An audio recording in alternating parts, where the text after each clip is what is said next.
Why? Can you tell me immediately? L'homme le plus recherché de France s'appelle Xavier Dupont de Ligonnès. Une infime goutte de sang de Maëlys, une preuve ADN imparable. Ouais, le tueur en série Michel Fournira est mort hier dans un hôpital parisien.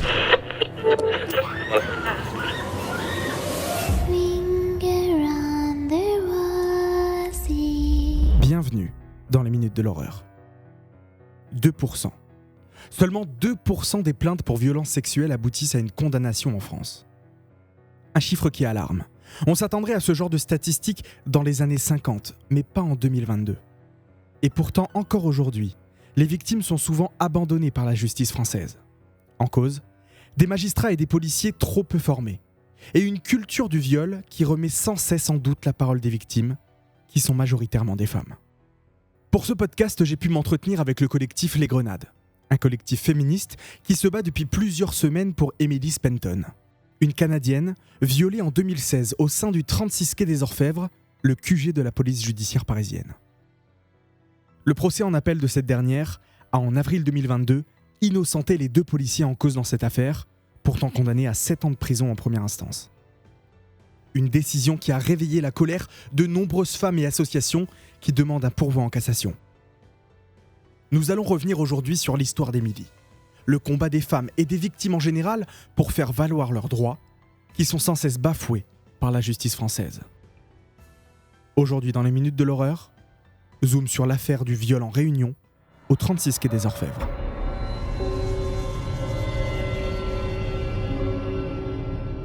Au printemps 2014, Emily Spenton, une touriste canadienne de 34 ans, est en voyage à Paris. Le 22 avril, elle va se rendre seule dans un pub irlandais du quartier latin, près de la fontaine Saint-Michel. Son amie s'étant déjà rendue à une fête toute seule, elle va, elle, de son côté, faire la fête et boire. Elle va rencontrer ce soir-là 2 policiers de la BRI, la Brigade de Recherche et d'Intervention, Antoine Quirin et Nicolas Redouane. Ce n'est pas un hasard, ce bar est réputé pour être un endroit où les policiers se retrouvent souvent en fin de service. Ensemble, ils vont continuer à boire, à flirter. Au courant de la nuit, ils vont même proposer à Emily de visiter le fameux 36 quai des Orfèvres. Situé sur l'île de la Cité au centre de Paris, c'était le quartier général de la police judiciaire parisienne. À l'époque, on y retrouvait la brigade criminelle, la brigade des stupes et la BRI notamment. Vous connaissez sûrement ce lieu qui a été associé de nombreuses fois à des affaires très connues, comme celle de Guy Georges. Depuis 2017, il ne reste que la BRI qui réside dans ses locaux pour intervenir le plus vite possible en cas d'attentat. Endroit mythique qu'elle avait vu dans des films et siège de la protection et de la sécurité des citoyens. Emily se croit en sécurité et accepte cette visite. Ça sera la pire erreur de sa vie. Elle grimpe dans la voiture des policiers. Ils arrivent au 36 et montent dans le bureau numéro 460. Ils vont lui servir un verre de whisky. Par politesse, Emily boit une gorgée mais refuse de finir le verre. À partir de ce moment-là, elle racontera qu'ils vont changer de comportement et devenir violents. D'après son récit, elle se retrouve à 4 pattes, obligée de faire des fellations. Puis, très violemment, ils vont lui plaquer la tête contre le bureau et la pénétrer. Sous le choc et terrifiée, elle se laisse faire, par peur que son refus ne lui fasse perdre la vie. Elle sortira de ce cauchemar plus d'1 heure après, pratiquement dénudée, chaussures à la main et en pleurs. Une policière va retrouver Emily au sol à 3 heures du matin. Elle va la conduire dans un centre hospitalier et va enregistrer sa plainte. D'après elle, ils étaient 3 ou peut-être 4 finalement à abuser d'elle. Elle dira en anglais qu'ils ont tenté de la violer avant de rajouter en français « Ils ont voulu du sexe avec moi que je ne voulais pas ». Les médecins découvriront des ecchymoses et des lésions gynécologiques traumatiques.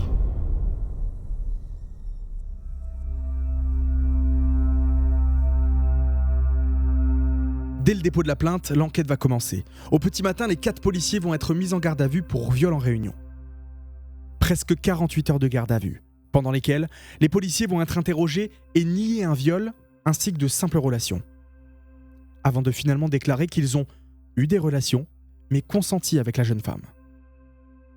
Les policiers seront libérés et 2 d'entre eux mis en examen pour viol. L'enquête va continuer pendant plus de 2 ans. la vie d'Émilie a totalement changé. Elle qui était quelqu'un de joyeuse et ouverte va se renfermer sur elle-même et s'isoler. Photographe dans une agence de communication, elle va quitter son travail pour aller revivre chez ses parents.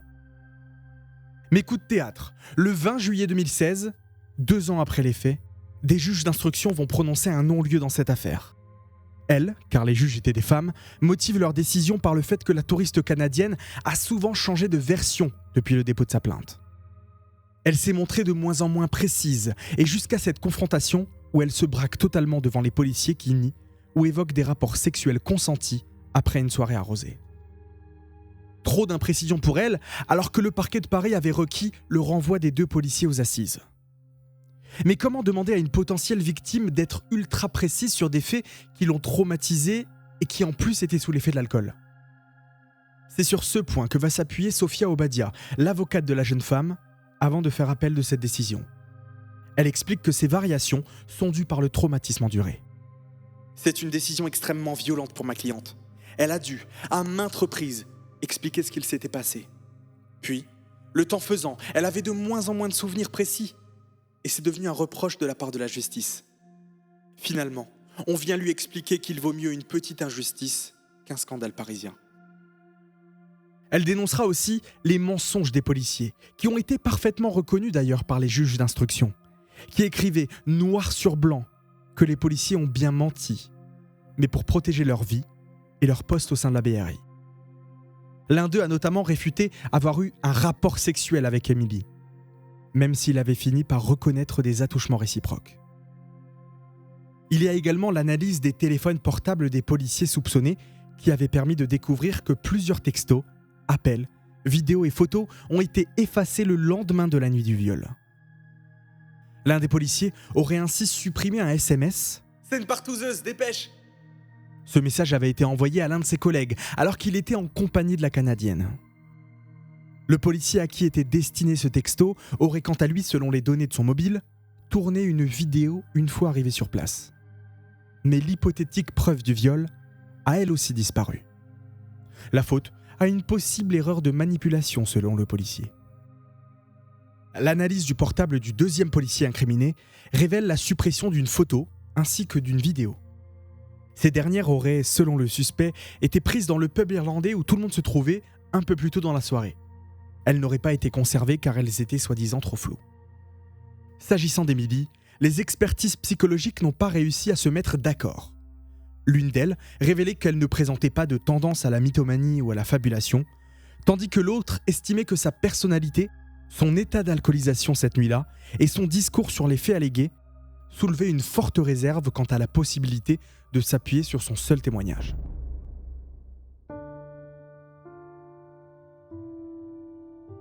Le parquet et l'avocat de la victime présumée ont donc fait appel pour cette décision qui déclare ahurissante. En septembre, la Cour d'appel de Paris ordonnera un renvoi aux assises des 2 policiers mis en cause dans cette affaire.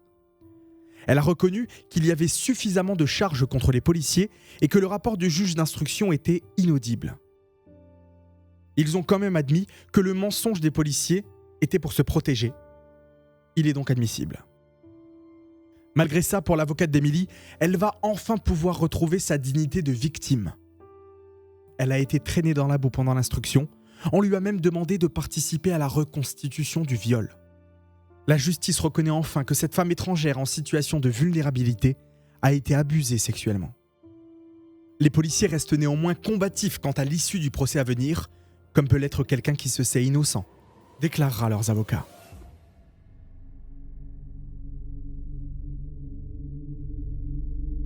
Un procès va donc finalement avoir lieu.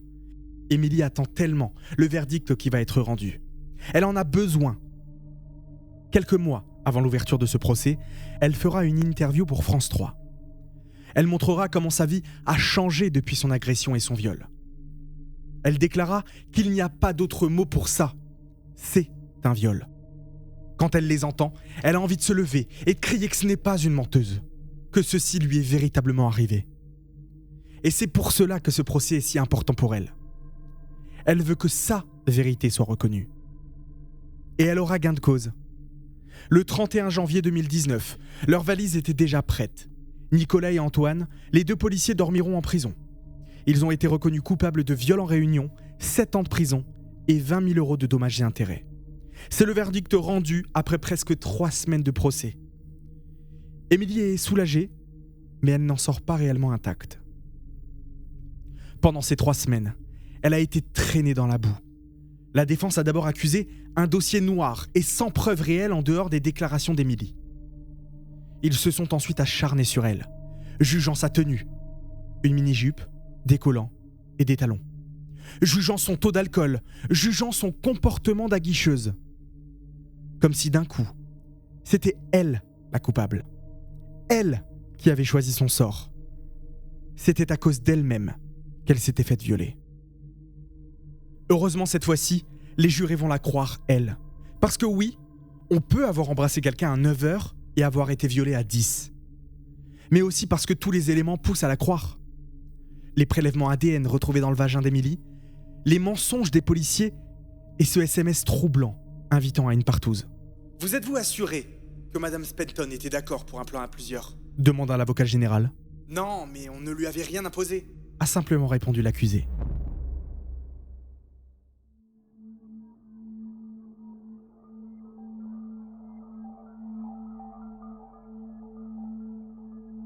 Mais malheureusement, l'affaire ne s'arrête pas là. Dès le lendemain, l'avocat de la défense va faire appel et demander une remise en liberté. Lorsque l'on fait appel, le ou les suspects bénéficient à nouveau de la présomption d'innocence. À peine 2 mois après leur condamnation, les 2 policiers seront donc remis en liberté. On revient dans l'état initial, et quand on revient dans l'état initial, on a le droit de bénéficier de la liberté, qui est un principe, avait déclaré Sébastien Chapria, avocat de l'un des 2 policiers. Un second procès et un énième combat va donc avoir lieu pour Émilie. En avril 2022, 8 ans après les faits et 3 ans après leur condamnation à 7 ans de prison en première instance. Aucun répit donc pour Émilie. Elle va encore une fois être traînée dans la boue.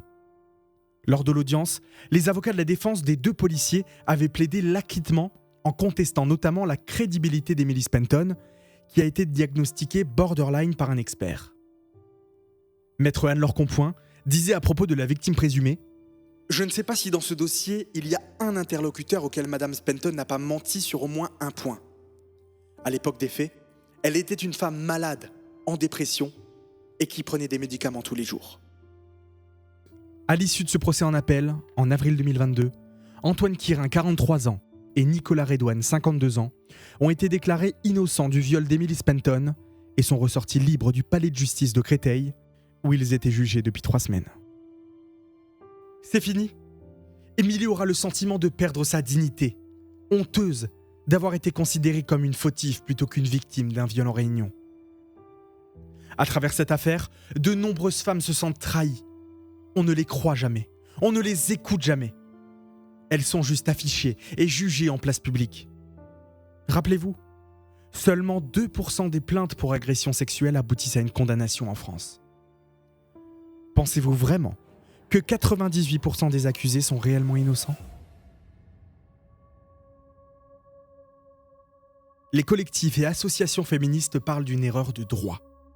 Un problème de société et un dysfonctionnement de la justice qui abandonne les victimes de violences sexuelles. J'ai eu la chance de rencontrer une des femmes militantes auprès du collectif Les Grenades. Du coup, moi, c'est Cassiopée. Je suis militante au sein du collectif Les Grenades. Donc, c'est un collectif qui s'est fondé en août 2020. Et en fait, nous, du coup, on est des féministes intersectionnelles et inclusives. Et 2 de nos fils de mire, c'est dans la lutte, c'est principalement l'éthique en politique et tout ce qui touche aux questions de pédocriminalité. Et on fait notre possible pour aider les victimes.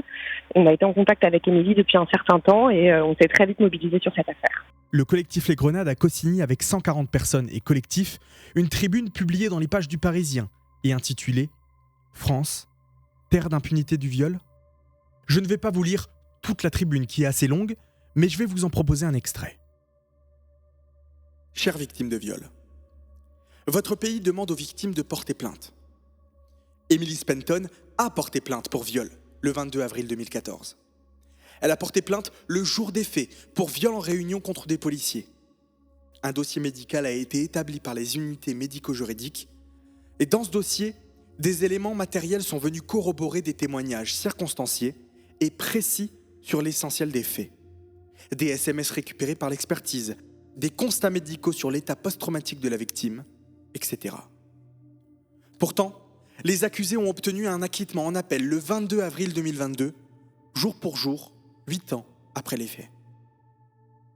8 ans de vie d'Emily Spenton ont été détruits par le traumatisme à la suite des faits qu'elle dénonce, et cette souffrance a été amplifiée par l'injustice de la justice française. Quand on obtient un procès, on finit par être la menteuse, la nymphomane, la coupable. 2% des plaintes pour viol aboutissent à une condamnation. Le viol est impuni en France. Lui est présumé innocent, vous êtes présumé coupable. Votre pays vous dit de porter plainte, mais la triste réalité judiciaire vous dit le contraire. Portez plainte ? Faites plutôt un tweet. Mais bon, évitez quand même de mettre son nom. Merci. Vous pouvez la retrouver entièrement sur leparisien.fr. Une tribune écrite donc pour Émilie, mais qui dénonce en réalité la colère générale et le ras-le-bol des victimes qui se sentent humiliées et abandonnées par la justice. Ce qu'on dénonce, c'est un traitement quasi systémique et systématique sur lequel, il y a plutôt une présomption de culpabilité autour des victimes dans les cas d'affaires de viol. Si on regarde en France, il y a seulement 2% des procès pour des affaires de viol qui aboutissent à une condamnation, pour des chiffres qu'on voit quand même sur l'ISO, qui touchent de l'ordre de 100 000 viols par an.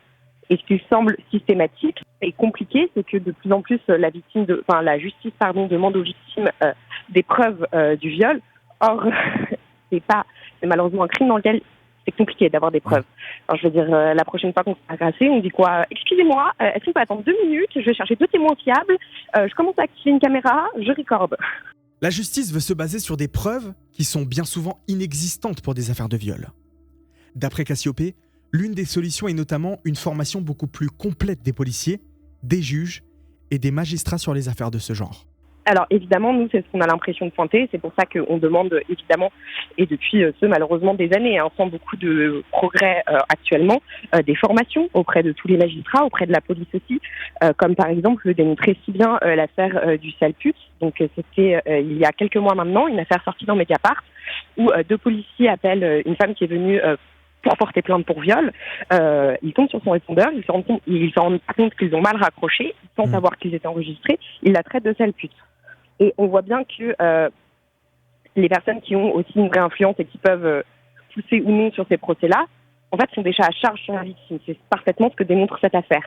Et ce qu'on voit avant tout dans le procès d'Émilie, et c'est pour ça que beaucoup de féministes sont renommés de ce point de vue-là le procès du consentement, c'est que c'est le cœur de cette affaire et c'est là-dessus qu'elle a été jugée. Et donc, par exemple, dans le cas d'Émilie, à contrario, un des policiers, on lui a fait faire des tests pour savoir à quel point elle était sous l'emprise de l'alcool ce soir-là. Pourquoi cette question n'a pas été posée aux policiers, pourquoi on n'a pas fait ces tests et ces prélèvements sur les policiers. Ensuite, on est allé fouiller dans son passé. La juge du premier procès, elle est passée de l'ordre d'une semaine au Canada, dans lequel elle a interviewé Émilie, ses proches, ainsi que différentes personnes qui avaient côtoyé sa vie, dont notamment son ex-mari, qu'elle n'avait pas vu depuis près de 10 ans, qui, lui, était appelé à la barre. En quoi décortiquer le passé d'Émilie est relevant dans ce procès-là ? Et pourquoi le passé des 2 policiers n'a pas été utilisé ou mis en avant ? Pourquoi on s'est posé la question ? C'est un procès qui est à charge. Dès le procès, dès même la plainte déposée par Émilie, la justice était contre elle. Comme dans beaucoup d'affaires, on fait plus souvent le procès de la victime que des accusés. Et dans celle-ci, plusieurs éléments corroborent cette hypothèse du procès à charge. Par exemple, les expertises des psychologues qui ont grandement joué en faveur des accusés et qui estiment qu'Émilie est borderline. Sont-elles vraiment fiables ? Parlons de cette expertise. Ce qu'il faut savoir, si on est un peu renseigné sur le cas, c'est que donc Émilie est allée au bar vers 20h et quelques.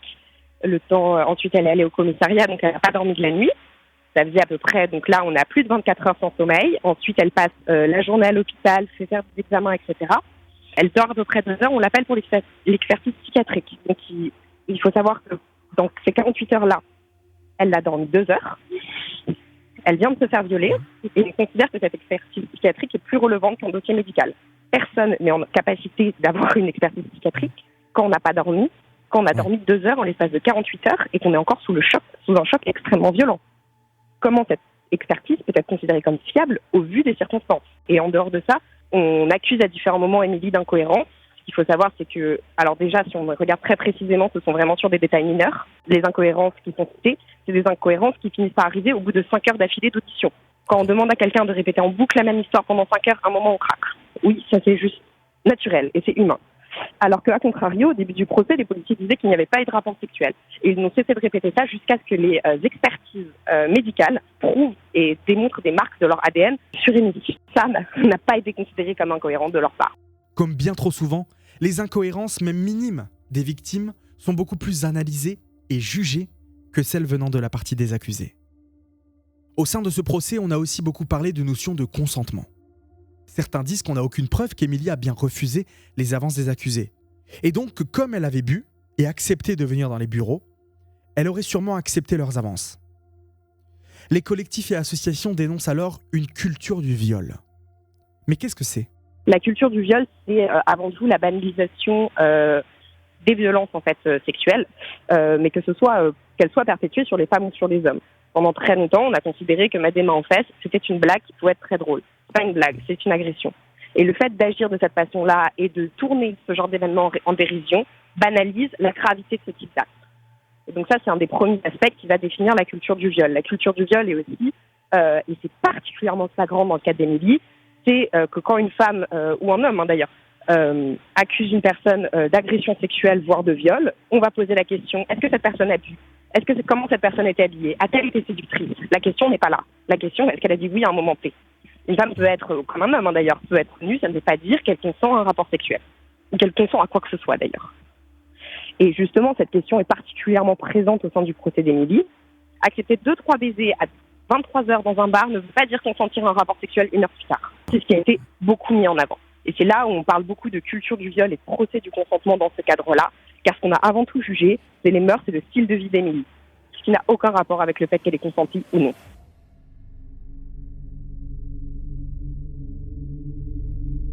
Suite à cela, le collectif Les Grenades a créé une pétition #pourvoi pour Émilie.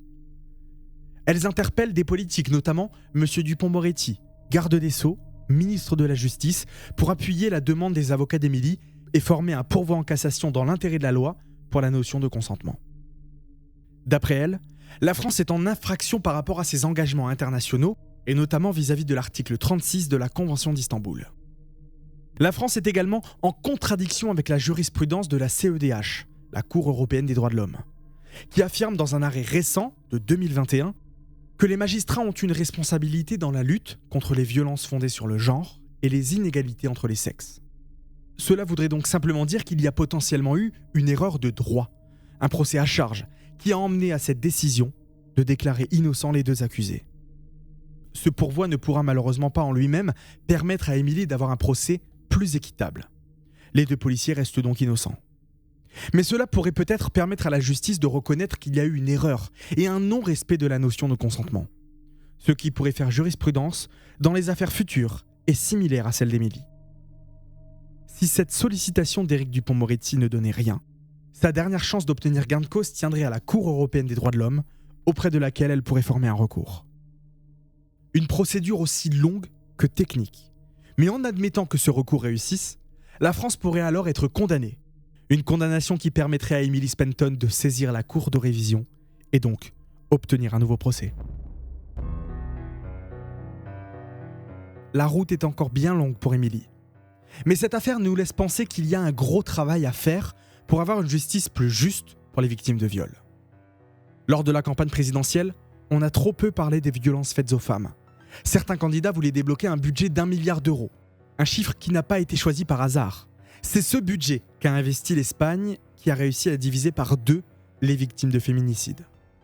Mais pour Cassiopée et tous les collectifs féministes, avant tout, il doit y avoir de la prévention et une vraie formation qui soit mise en place. Alors, nous, ce qu'on pense, c'est que bien sûr, la prévention est un axe majeur et fondamental, que ça passe aussi par beaucoup de formation. Comme on le voit, les policiers ne sont actuellement pas aptes à recevoir des plaintes. Les mesures sont rarement pertinentes. Par exemple, l'été dernier, Darmanin avait proposé de faire une file spéciale pour les victimes de violences. qui est juste aberrant en fait, parce que arriver dans un commissariat et faire une file spéciale, c'est un petit peu comme se mettre une étiquette sur la tête de je suis victime de viol ou je suis victime de quelque chose.